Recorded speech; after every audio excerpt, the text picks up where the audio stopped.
matan aure a gidajensu su ma sun koka ba sai da suke zargin mazajen nasu sun wato ainihin canza yayin cefane daga dunguzu zuwa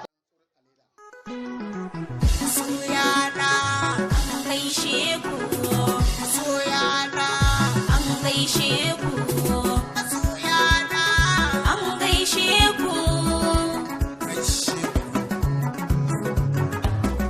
Aminu taku na gaishe da ku alabar zumunci na kaunar masoyana Aminu taku yana gaishe da ku yan uwa alabar zumunci yana kaunar masoyana sallama nake to haka ne sallan farko bai duka nake alasa da siyo karoko tambare ne a yau taku na dan doko dan na gaishe da dukkanin masoyana Aminu taku yana gaishe da ku yan uwa alabar zumunci yana kaunar masoyana Aminu taku ni dai na fara waƙoƙi a garin Kano ni fa nake ta harkoki sai da ce ya kamata in tsara baitoci na gaida dukkan masoya har da yayyena Aminu taku yana gaishe da ku yan uwa alabar zumunci yana kaunar masoyana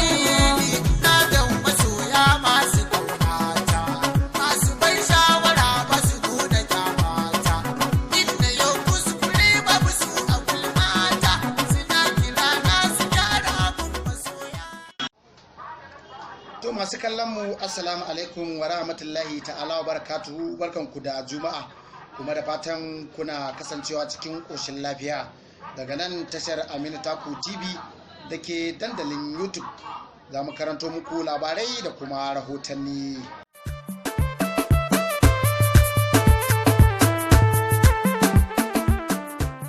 To da farko dai ga muhimman kanin labaran. Shirin namu na wannan lokaci za ku ci cewa shugaban hanaci da kuma fitocin daddawa ta jihar Ɗanrami wato farfesa Radiya Koka ji dalilin makasudin ko kawar tasa.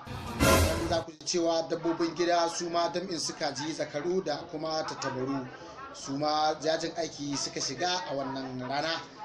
Za mu ji dalilin shigar tasu yajin aiki. Kuma magidanta ko kuma in ce matan aure nan ma suka koka basu yadda suke zargin cewa wato yanayin cefane shi ma ya canza. Shugaban hanaci da kuma fatocin daddawa na jihar Ɗanrami wato farfesa Rat ya yi Allah wadai da yadda mutane suka himmatu wajen karar da beraye a nahiyar inda Hajiya Beratu ta wakilci farfesan jiya da yammaci a taron manema labarai da yawa kana.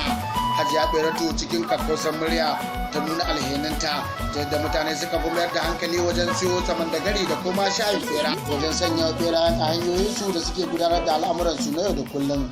Ta kuma kara da cewa abin takaici ne kaga kato majiyin karfi ya ta karkare a kasuwa yana wato tallan shayi ko kuma samandagari na bera. A ƙarshe dai ya ja kunnuwan manya da kuma matsakaicin beraye da su danna kwalama su kuma nisanci cimar wato daddawa guntun kosai da na biredi da kuma wato barin wato awara kenan da bawon kankana da dai sauransu. Kuna shan waɗannan labarai ne kai tsaye daga tashar Aminu Taku TV da fatan dai da dame ku ba.